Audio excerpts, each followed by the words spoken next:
Good afternoon, everyone. Hi, how are you?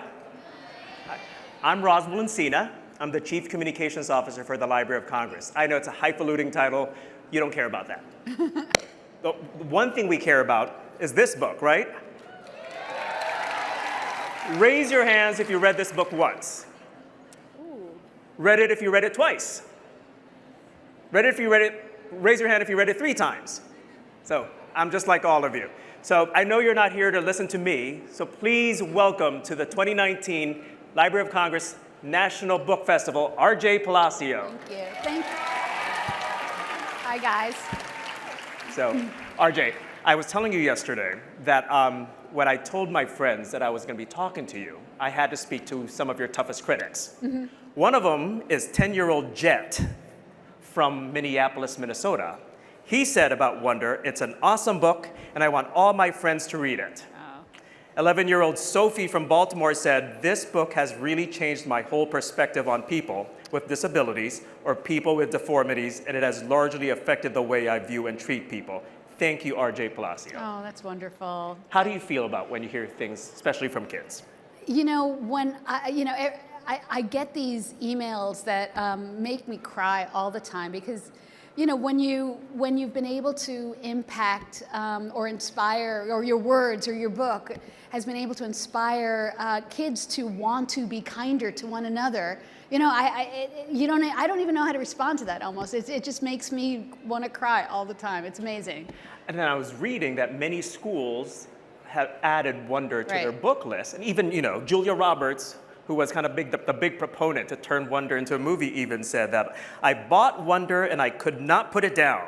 I read it to the 3 kids, her 3 kids, and they all knocked it out as like she did. Right. I mean, Julia Roberts. I know, and that was really, really fun when I met her, because apparently she was as nervous meeting me as I was meeting her, which really is kind of astonishing because it was Julia Roberts. But you know, so it's been really an amazing. This whole, I mean, Wonder came out 7 years ago now.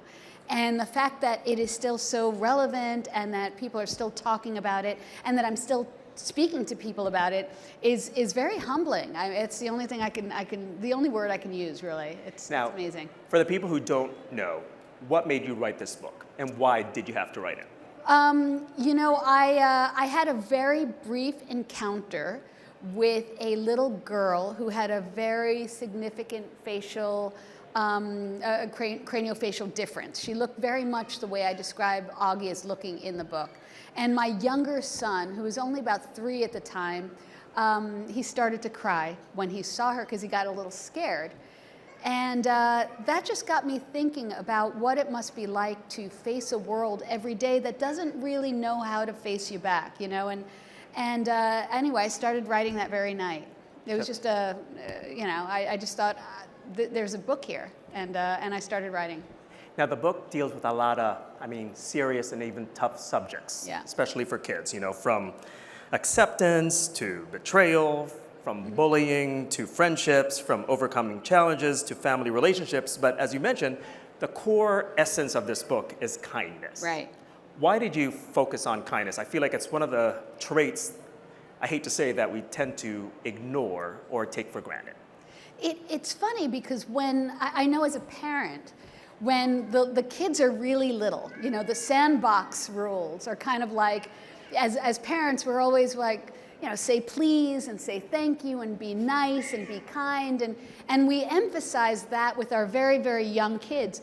But as the kids kind of grow up and go into middle school, I have found that there's a tendency to focus more on things like, you know, have you done your homework and no more Fortnite and, you know, that kind of thing. So I feel like we almost forget that that very essential core value of kindness is something that needs to keep being reiterated, especially, oh my God, especially in middle school. You know, it's something that I think we forget as parents. It's really important to emphasize on an everyday level with our kids, because you know, it's just something that I think kids do need to be reminded about. I think adults need to be reminded about it. I was about to say, this day and age, I think parents tend to forget what it felt like to be in 5th grade. Yeah. or going into middle school and Right. the challenges they had to feel. So one of my favorite parts of the book was said by Mr. Tushman. Does everybody remember Mr. Tushman? Mr. We're not going to get into the jokes. You could all tell that to yourselves. Plus, I have a microphone on. I shouldn't be telling Mr. Tushman jokes.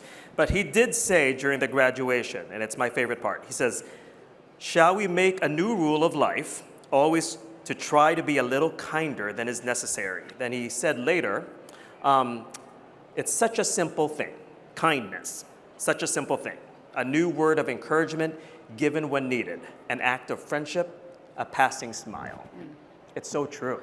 Yeah, it's not hard. I mean, well, actually I shouldn't say that, because the thing about kindness and why it is such a valuable, it's such a valuable commodity is that it actually doesn't always come instinctively. Sometimes we do have to go out of our way to choose kindness. I mean, there's the important part of that whole idea of choosing kindness is that we actually have to make a conscious effort to choose to be kind, which is kind of almost the difference between being nice and choosing kind.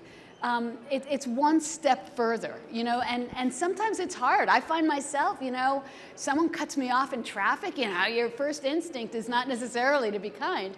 You have to kind of slow down and say, just choose kindness, and so I think it's because it's a little harder to achieve that makes it so precious and makes it so amazing when people are kind and they show kindness to each other. And the thing with kindness is that it's it's got this boomerang effect. You throw it out in the world, and eventually it kind of gets everywhere and comes back to you a little bit. So it's one of those things that you kind of get out in the world, and eventually everyone else gets it out, and hopefully elevates everybody to want to be kinder. I mean, that's my dream. I don't know. I think it can happen. What do you guys think? Yes?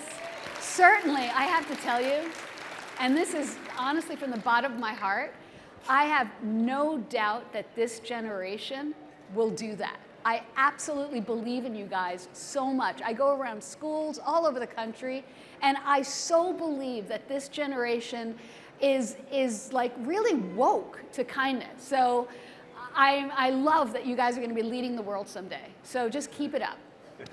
The grown-ups need to be reminded, so just do that. So one of my other favorite things in this book was, it was pretty much in the first couple chapters, was Mr. Browne's Precepts. I think both it was clever and it was genius, and it kind of set the tone for the entire book. I mean, especially the first one. When given the choice between being right or being kind, choose kind. I honestly think it's going to be one of those quotes in books and movies that's going to, last. Right. Where did that come from? Where did this idea of precepts come from? The precepts came from, actually it was just an idea I had. When I was like 13 or 14 years old, I was a big reader, and I had a journal, like a scrapbook, where I would write down any quotes that really moved me. So I had this kind of scrapbook of precepts. In terms of that particular quote, that was a quote by Dr. Wayne Dyer that I had read or come across years before writing Wonder, had always stuck with me. And so the opportunity came to use it, and I just used it. So I bet many of the kids here in the audience have a favorite character in the book or in the favorite movie. Many of you will probably say Auggie. Actually, my favorite character is Jack Will. Mm-hmm. I feel like Jack is like the typical kid. Yeah. I remember me probably being like Jack when I was in 5th grade. You want to be cool, you want to, be with the cool kids, be the funny one, but you wrestle with the idea of being nice and not to, side with the bullies. Right. How did you pick the personalities for each of these kids that are in the book? Again, that's kind of the most magical part about writing is that the characters kind of, it's weird. I have to say, you're writing and suddenly, you come up sometimes with the names first and you introduce the characters, and before you know it, they're kind of revealing themselves to you. It's a very strange and wonderful thing that happens because in a way when you're writing, if you don't have an outline, I didn't have an outline, a lot of it just, I would be writing not knowing how the scene would end. And there were lots of, I did not know, for instance, as I was writing the Halloween incident. You guys remember the Halloween incident. And I didn't know as I was writing it that one of them would be Jack Will, until suddenly it was Jack Will. It's weird. It just kind of, I don't know, the characters kind of take essence and form as you write them. It's not like they're born fully formed. They take a while. Speaking of these characters, I know you mentioned several interviews and several talks that you're not writing a sequel Right. to Wonder. Right. Like everyone else, or on behalf of this entire audience, why? You know, I should say that I said that a long time ago. But I still have the same feelings. I'll tell you why. I think that I said everything I wanted to say in that book. And then in the subsequent short stories that I wrote that appear in Auggie Me.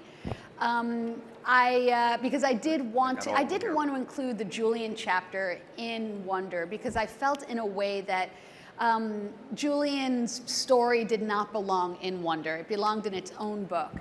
But after I wrote the Julian chapter and Shing-a-Ling and the other sort of subsequent stories, I really feel like I wrote what I wanted to write. I mean, the whole story of Wonder is about Auggie. It's about his journey toward acceptance and self-acceptance. And I think we learn as readers about him that at the end of that 5th grade year, he learns everything he needs to learn about himself to carry with him for the rest of his life. And people have often said, like, you know, you ended so optimistically, and I chose to end the novel on an optimistic, happy note in Auggie's life. That was my sort of prerogative as an author, to end wherever I wanted to, and I wanted to end on a happy day for him. That doesn't mean that his life will necessarily always then just be one happy day after another. We can assume that Auggie, as he grows up and goes to high school and college and becomes an adult, we can assume that he'll have his share of ups and downs just like 5th grade. But the important thing ultimately is that he knows that he has whatever he needs to have inside of him to get through anything. And that to me is the most important lesson of Wonder, that I think people understand themselves and they start to realize that they have the strength inside of them, and they have the friends near them and the family around them to get through anything. Certainly Auggie does. But you've kept the other books in the Wonder universe. In the Wonder family, so, yes. So how many kids have read Auggie and Me? I don't want to give anything away, so I'm just, and you know, we're all Wonders, and next month you have a new graphic novel called Whitebird. I'm lucky I got a copy of it already, so it's also in the Wonder universe. Yeah. Let's talk about Auggie and Me without giving anything away. I love that, as you mentioned, it focuses on Julian, Christopher, and Charlotte. Right. And I should say, though, when I was reading it, some of the subject matters in this book are a bit serious. With Julian, it dealt with the Holocaust. Yeah. I had no idea what was going there. Yeah. With Christopher, it dealt with divorce. And in Charlotte, with homelessness. Yep. And why do you think it's important for parents to talk to their kids about these serious subjects? Because we should. It's hard. It's really hard. I know as a parent, we want to do everything we can to protect our children and keep them as innocent as we can for as long as possible. So I think it's important to introduce some of these topics in an age-appropriate way. But I do think that we teach our kids values when we impart the good and the bad, and teach kids how to deal with them. I think if we give them agency, with Charlotte and the home, she feels like she wants to do something, and with all of sort of these issues, I think giving children the capacity to do something to mitigate the issues that they're confronted with is actually a really valuable thing to teach them. I think we're seeing it now in the world today. We're seeing kids marching, and we're seeing kids feeling like they have some agency in all the discussions going on about climate change and the stuff that's going on that impacts them. I think it's really important to be able to, in an age-appropriate way, open up the world for them. And it's also a way of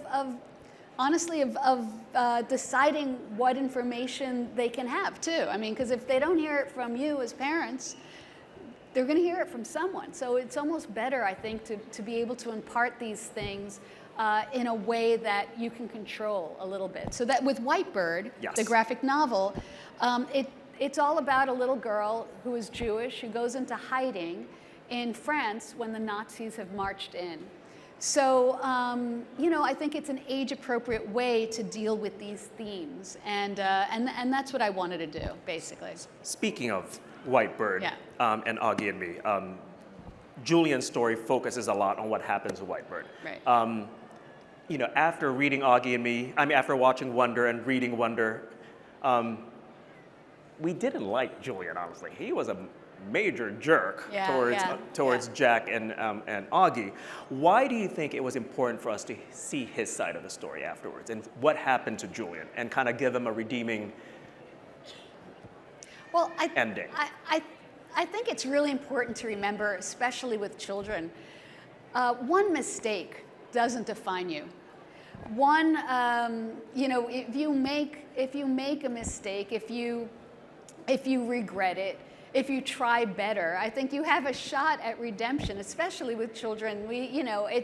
I think kids go through phases, and I think the problem with Julian is that he wasn't getting I think ultimately his problem with Auggie was that he was scared of Auggie, and he didn't know where to go with that feeling, and it came out in animosity and bullying.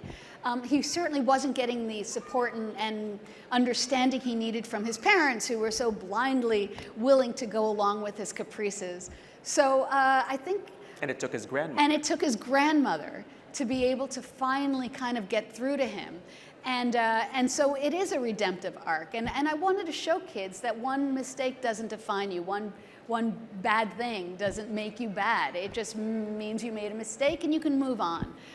So I thought it was important to show them that even Julian, even Julian can become extraordinary, and a wonder as well. So I also love the diversity of the characters in the kids. I guess Auggie says it well. You have the hand-me-down kid to the trust fund kid, right, to Charlotte. Then you have the other kids in school. They come from all different maybe social backgrounds, racial backgrounds. And I just feel like it just blended very naturally without even dwelling on it. Right. Was that Thank you. something you purposely wanted to do? And it's a good reflection of New York City. Yeah, I was going to say that's a reflection of my growing up in New York City in the public school. Of the world. Yeah, well, it should be. Certainly, my experience had always been one of tremendous diversity. I am a first-generation American. I am the daughter of 2 Colombian immigrants. My mother tongue was Spanish. So, it's not something that I thought, one of the things that I wanted to do with Wonder was not necessarily call out the diversity. It's not something, I don't go around introducing myself with a label. It's just something that I am. And I feel like the characters in Wonder end up revealing themselves, oh, she's this or he's that. And that's a natural reflection of who we are today as a society, at least where Wonder takes place. I realize that it's not like that everywhere, but certainly in Brooklyn, New York, and in New York, that tends to be the case. Before we take some questions from the audience, we have to ask you, Sure. How was it filming Wonder? Did you know she was in the movie? She was. I was an extra, way in the back, thankfully. You were sitting behind Julia Roberts' I was family, sitting right? yes, the During director, so here's a little Easter egg. The director, Stephen Chbosky, thought it would be really cool to put my family behind the Pullman family in the movie. So I sat directly behind Julia Roberts. My husband, who you will recognize if you watch it again, has a big beard. He's sitting directly behind Owen Wilson, and my 2 sons are sitting behind the other kids in that row. And this is the standing ovation scene. In terms of what it was like to film, to be on the set. And seeing your words come alive, I should say. It was crazy. I have never felt, I don't know if I'll ever be able to experience that again. It was, first of all, meeting Julia Roberts and Owen Wilson and Mandy Patinkin and Daveed Diggs and like all of these people, and those little kids were so adorable. Noah Jupe, who played Jack Will, and Jacob Tremblay. I mean, they were just like so phenomenal and so fun. It was an extraordinary experience, and I sometimes I think I dreamed it, but luckily I could then go ahead and, you know, pay-per-view and see the movie, and I know it wasn't a dream, so it was great. So before we take a question, you ended the book, as you notice, I'm a big nerd when it comes to there, them. yeah. It ends with a precept from each of the characters. Yeah. What precept do you want to tell our audience tonight as a takeaway, not to put you on the spot? Oh, that is putting me on the spot. But, you know, I think the one that is in the Julian chapter is one of my favorites, which is be kind, because everyone you meet is fighting a hard battle.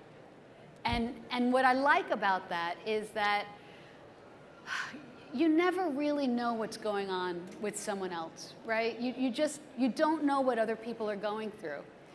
So you can imagine that everyone has a story to tell.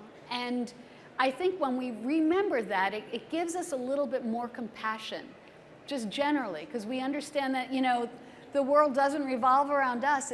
You know, the world is, every single person has a world revolving around them. And I think if we could let our guard down a little bit and remember to treat people with tenderness and compassion, I really, naively maybe, I don't think so, but the world really would be a better place, especially now. And last night I spoke at the Library of Congress because we're living in very strange times at the moment, and I will just say that my parents as immigrants to this country were treated very kindly by this country over 50 years ago. And I would love to see a return of that kind of kindness. And I don't see why we can't have it. So that's it. Let's take some questions. I know many of you have questions. I know you're all in your bean bags and you're very comfortable. We're jealous, honestly, that we have to sit in these very hard chairs. Let's start. I can't see who's on this side. Whoever has the microphone over here, go ahead and ask your question. What was your inspiration for summer?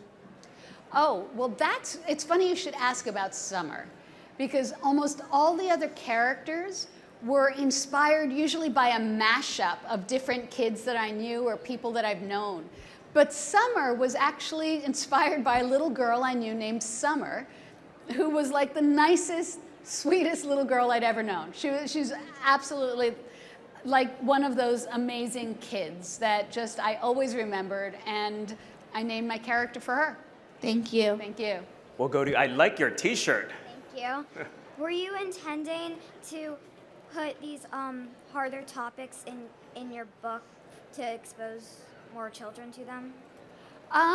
Certainly with Whitebird, my graphic novel, that definitely was an intention, because I wanted to make sure that kids understood that certain things that are happening now have a context, that things like this happened in the past and sometimes led to very dangerous things that happened. And so I thought it was important for kids to see the story of Sarah, this girl who grows up feeling, you know, she feels very ordinary. She's like everyone else. But little by little, her rights get diminished and she's dehumanized in a way that makes it very much easier for her persecution to happen. And I thought it was important to remind people that we could go down that path before if we're not vigilant. So that's why I decided to write specifically Whitebird and bring up those subjects. Okay, thank you. Thank you. That was a great question. Thank you. We'll have the one here on our right. Do you think you'll ever write a book outside the Wonder universe? Yes, I definitely will. I just don't know when, but soon. And next, I think. You have a cool t-shirt too. What is up with this side on the stage, I should say?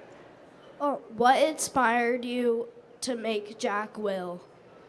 Jack, well, my older son had a couple of friends, two brothers. One was named Jack, the other was named Will. And whenever the mom would pick them up from a play date, She'd like, hey, Jack, Will, time to go, you know? And that always just stuck in me. So Jack Will is kind of an amalgam of those two brothers. We'll go here. Is Whitebird and Julian's grandma's story connected? Yes. In fact, Whitebird is an expansion of that. So in the Julian chapter, Julian's grandmother tells Julian her story, you know, in the course of 2 pages. You know, she tells it a very brief version of it. I decided to take those 2 pages and turn it into a graphic novel to tell her story in detail. Because again, I think it's worth telling in these times we're in. I just want to say really thank you for making the book Wonder. It's Thank really you. amazing. Oh, you're so sweet. Thank you. Yeah, and I was wondering who or what was the inspiration for the character Charlotte? Charlotte. Charlotte just kind of came out of my head. I think the thing with Charlotte, out of all the characters, and people sometimes ask me, you know, who would have been you when you were little, you know? And I wish I could say I would have been Summer. I wish I could say that when I was in the 5th grade, I was, you know, as nice and angelic as Summer. I was much more like Charlotte. I think, and I think Charlotte is a very relatable character, because if you think about Charlotte, she's nice, right? She always says hello to Auggie, but from a distance. You know, she's never one of the ones that's mean to Auggie, but she also never does anything to kind of stop the meanness. You know, she takes a back seat. And that's because I think it takes a lot of courage, especially when you're in middle school, to stick your neck out and be that kid who steps up and defends another kid. So I think Charlotte was kind of more like me a little bit. I mean, they turned her into a more comical character in the movie, which I liked. But I think in the book, I think she was most like me. Right, thank you. Thank you. I think we have time for one more question. Sorry. In your name, what does RJ stand for? It stands for Raquel. That's my first name. And my last name is Jaramillo. That's my first and last name. Palacio was my mother's maiden name. And my mother, not to get all teary here, but my mother is the person who always, from when I was little, said that I was going to grow up to be a writer. And unfortunately, she passed away before she saw me become a writer. And so when it came time to publish Wonder, I wanted a way of honoring her. So I just thought, okay, Raquel Jaramillo Palacio, but that was way too long for a book cover. So it became RJ Palacio. That's it. I'm so inspired by everyone standing, waiting for their questions to be asked, so I'll allow one more. Okay. Is Whitebird being sailed here? Not yet. It will be on sale, everybody, October 1st. So I hope you enjoy it. I really had a fun time because I not only wrote it, but I drew the pictures. So I hope you enjoy it. That was a great last question to end on. So thank you. We did not pay him to say that, but you know, thanks. Thank you. I want to read the last sentence from Wonder, and I feel like it's perfect. It's August Pullman's Precept. Everyone in the world should get a standing ovation at least once in their life, because we all overcome the world. Auggie, I feel like we need to give RJ a standing ovation, right? Oh, thank you. Thank you. Thank you so much. And on behalf of the Library of Congress, thank you all. Thank I hope you had a you. fun time. Thank and we'll you. see you next year. Thanks so much.